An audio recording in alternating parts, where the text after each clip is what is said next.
Pa-isa-isa.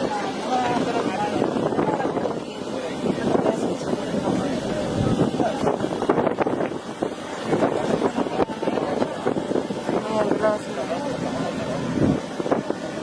Hindi ba rin? Grabe. Or baka sa bag niya nilalagay.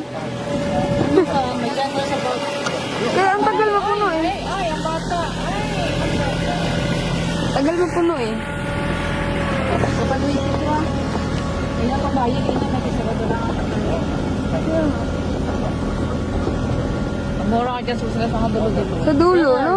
Amora, matunto ka ano? Impossible na hindi mapuno yun. Dalawang bag sa atin napuno eh.